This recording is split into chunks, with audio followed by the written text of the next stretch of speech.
Bonsoir les amis, j'espère que vous allez bien. On se retrouve aujourd'hui pour une nouvelle vidéo où je vais vous parler de 3 témoignages de phénomènes paranormaux que des gens ont réellement vécu.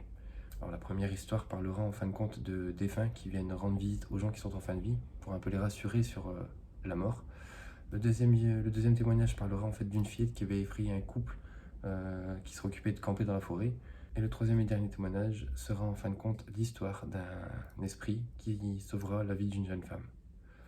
Bon, j'espère que vous êtes prêts, préparez-vous, verrouillez vos fenêtres, verrouillez vos portes, préparez-vous quelque chose à grignoter, installez-vous confortablement et n'oubliez pas de vous plonger dans le noir pour être totalement absorbé par les témoignages que je vais vous raconter. Donc j'espère que vous êtes prêts, on est parti.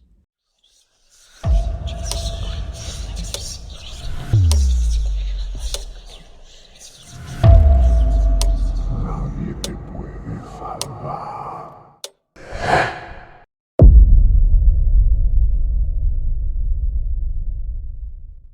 Dans un hôpital de Los Angeles en Californie, une jeune infirmière de 39 ans, Julie McFadden, y travaille et son but principal est bien sûr de rassurer et d'accompagner les gens qui sont en fin de vie.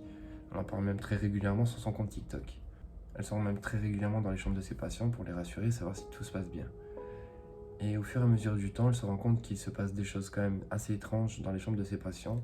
Ils expliquent qu'ils ont eu la visite de membres de leur famille qui sont décédés, de défunts en fait. Et elle constate que finalement, la plupart des patients ont des visions, comme elle appelle ça, où ils expliquent avoir eu la visite d'amis, de membres de leur famille, même d'animaux de compagnie, mais toutes ces personnes sont décédées en fait. Ce sont tous des esprits, des entités. Et elle a remarqué que la plupart du temps, ces entités tentent de rassurer les gens qui sont en fin de vie pour qu'ils acceptent en fin de compte le fait de devoir mourir. Cela arrive souvent à la fin de leur vie. C'est ce qu'on appelle une vision. Et cela réconforte souvent la personne. Ils n'ont pas peur. S'ils ont peur, ils souffrent probablement de délire ou de paranoïa. On n'en parle pas souvent, mais c'est courant. Et plus de la moitié des personnes que j'ai soignées en ont été atteintes. Il est normal d'avoir peur de la mort. Beaucoup de mes patients ont montré de la peur. Un membre de leur famille est venu les voir, ils n'ont pas eu peur.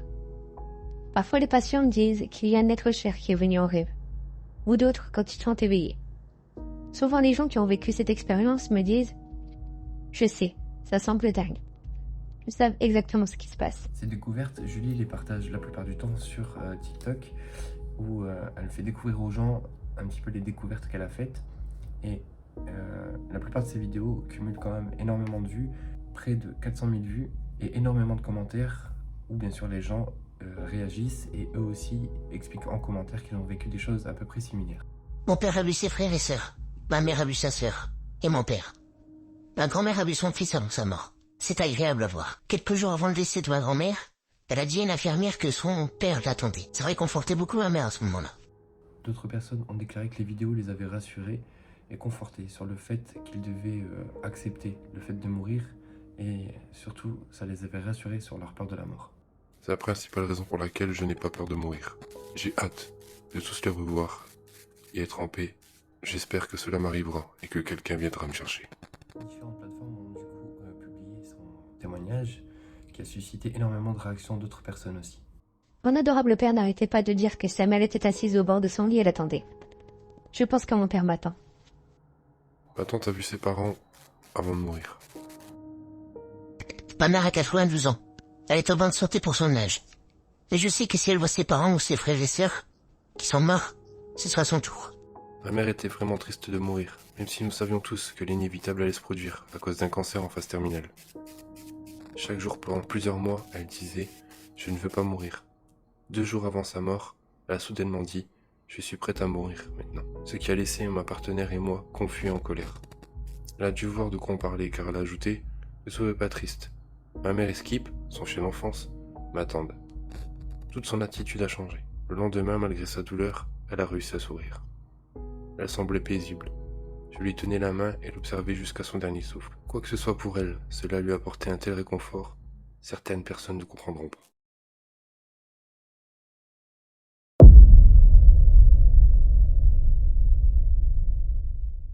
Est-ce que vous connaissez les enfants aux yeux noirs? Eh bien, Kylie et Ben en ont rencontré une petite fillette aux yeux noirs dans la forêt, désolé si j'écorche le nom, du Staff Orchard à Birch Valley. ont déclaré qu'elle tournait tout autour de leur tente, se déplaçait de manière très étrange et se cachait régulièrement derrière les arbres pour pouvoir les effrayer. Les deux adolescents avaient 17 ans à ce moment-là, et suite à la pandémie de Covid, ils ne pouvaient plus se voir. Ils ont donc décidé de camper dans la forêt, mais c'est à ce moment-là qu'ils ont commencé à entendre des bruits très étranges tout autour d'eux. Vers minuit, ils ont commencé à entendre du bruit auprès de leur tente, et ils pensaient bien sûr que c'était un cerf, ont essayé de l'effrayer, mais le bruit ne partait pas, il restait vraiment tout autour de la tente. Après un certain temps, ils se sont rendus compte que les bruits qu'il y avait autour de leur tente étaient en fin de compte des bruits de pas. Ils ont donc décidé d'ouvrir la tente, de rejeter un coup d'œil à l'extérieur, et c'est à ce moment-là qu'ils ont entendu des rires d'enfants. Ils ont donc décidé de sortir leur lampe torche et d'éclairer tout autour d'eux. C'est à ce moment-là que Ben a remarqué qu'une petite fille se baladait et passait d'arbre en arbre, en fait se cachait derrière chaque tronc, tout en leur jetant de temps en temps un petit coup d'œil. Jusqu'à un moment où elle s'est mise à courir vers la clairière et est restée là immobile à les observer. Elle était vraiment terrifiante. J'ai lu des histoires sur les enfants aux yeux noirs dans des journaux, mais je n'étais pas vraiment sûre qu'elle se trouvait devant moi. J'ai compris rapidement que nous avions affaire à elle, parce qu'elle se déplaçait de manière inhabituelle. Il n'y a pas de gens qui peuvent bouger comme ça. Elle se déplaçait et se cachait derrière les arbres. J'ai braqué ma torche directement sur elle et elle est restée là avec sa tête mouillée. Les rires ont commencé à devenir de plus en plus forts. On aurait dit qu'ils venaient de tout autour de nous, même si je pouvais voir qu'elle était juste en face de nous. C'était vraiment perturbant. Elle s'est penchée un instant comme si elle avait voulu ajuster ses chaussures. Elle s'est redressée et a couru vers un chemin voisin, à travers une partie particulièrement dense de la forêt. Ils se sont précipités de leur tente, l'ont refermée et se sont blottis l'un contre l'autre en tenant toute la nuit jusqu'au lever du matin.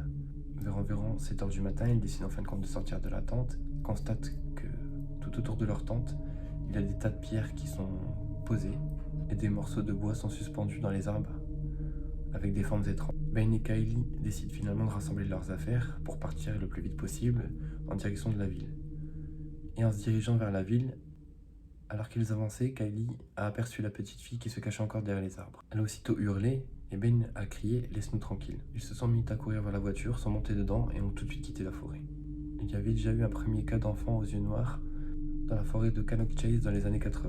Certaines personnes pensent que l'apparition de la petite fille est bien la preuve qu'une petite fille est morte dans cette région dans les années 60. D'autres personnes sont convaincues que cette petite fille est en fin de compte un extraterrestre ou un démon. Lee Barclay s'intéresse à ces cas de hantise depuis plus de 10 ans et a publié 4 livres sur ce sujet. Il pense avoir rencontré la petite fille de Birch Valley en 2018. Elle est apparue devant moi à une centaine de mètres. Elle m'a regardé droit dans les yeux pendant une trentaine de secondes. Puis elle a disparu sans laisser de trace. J'ai aussi vu un homme portant un uniforme démodé entrer dans le German War Cemetery. Je l'ai suivi dans le cimetière et il avait disparu. Cannock Chase est une zone de portail paranormal où les gens et les choses de l'autre monde peuvent migrer dans notre monde. Les voix sont hantées par les esprits de nombreux défunts. Mais il y a aussi beaucoup d'observations de monstres qui se produisent ici. Et je pense que ces créatures viennent d'un autre endroit. Lee, qui vit à Cannock, a passé 6 mois à écrire son dernier livre. Ce livre contient ses meilleures rencontres paranormales, même si toutes ces rencontres se sont passées dans différents lieux, pas toujours au même endroit. Et ces rencontres ont été regroupées sur les 20 dernières années.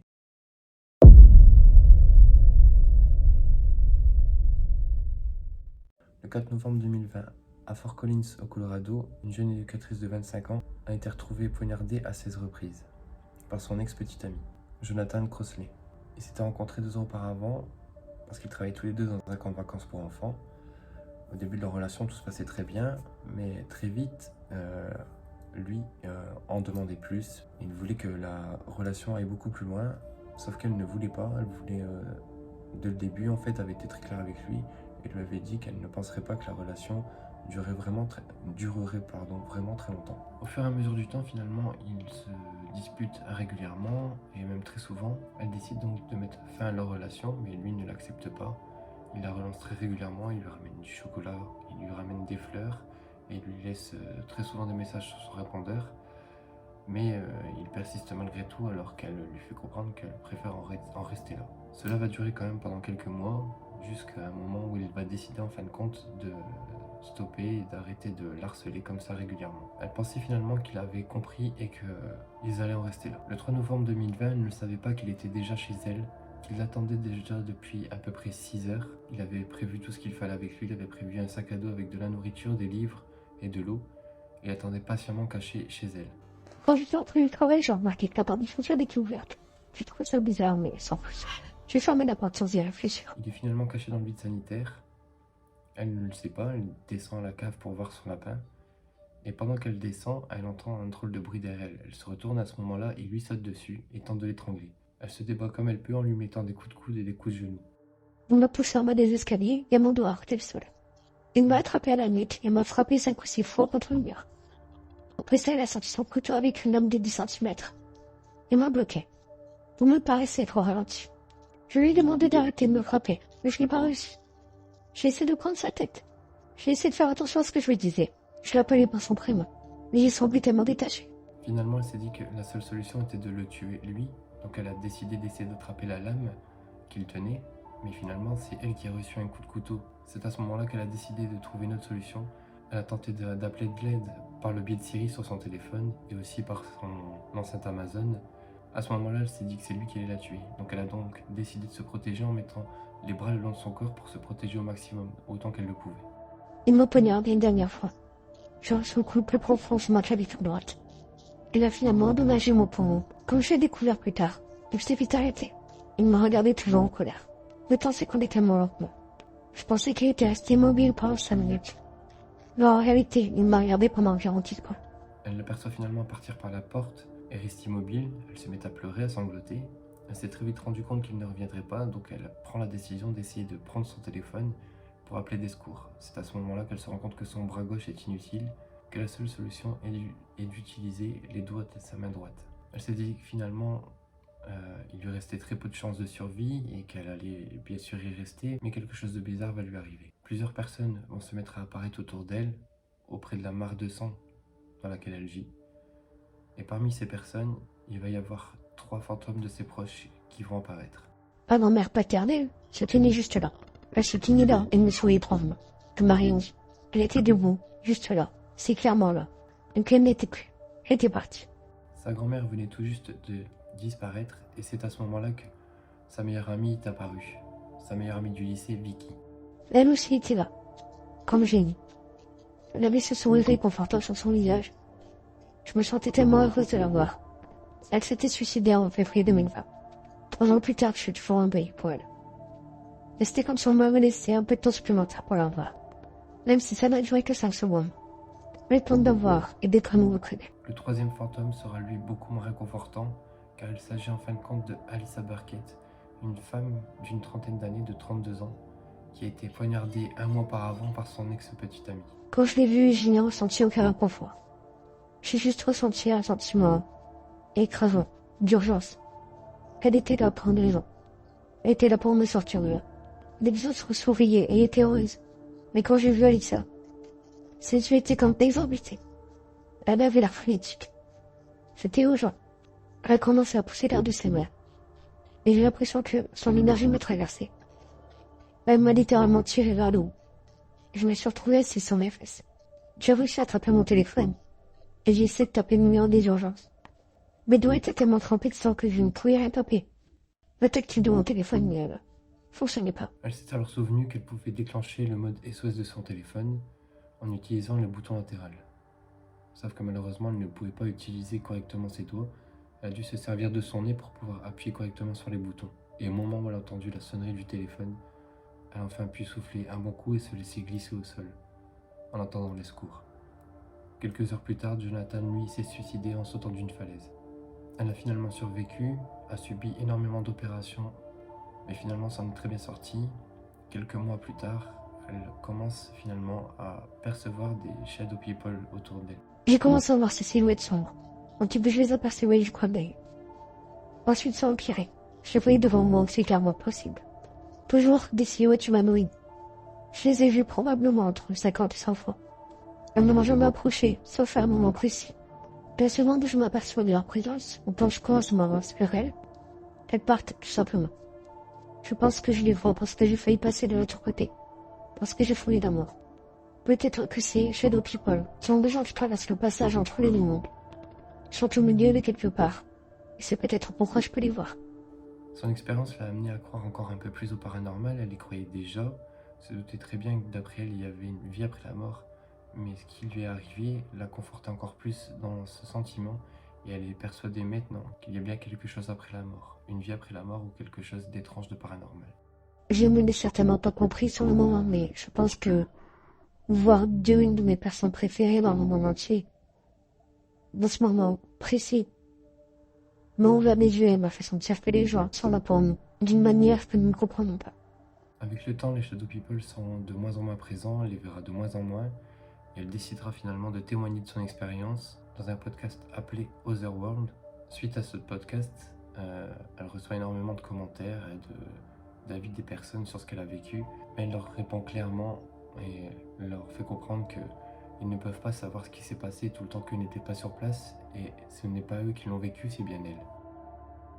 Finalement, on peut constater que les esprits, apparitions, fantômes, appelez-les comme vous voulez, ne sont pas toujours malfaisantes ou effrayantes.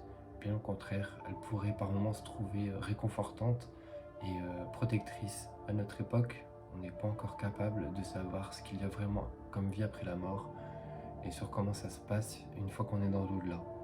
Mais est-ce qu'un jour, on aura vraiment des réponses à ces questions ? Et voilà les amis, on arrive à la fin de cette vidéo, alors j'espère qu'elle vous a plu.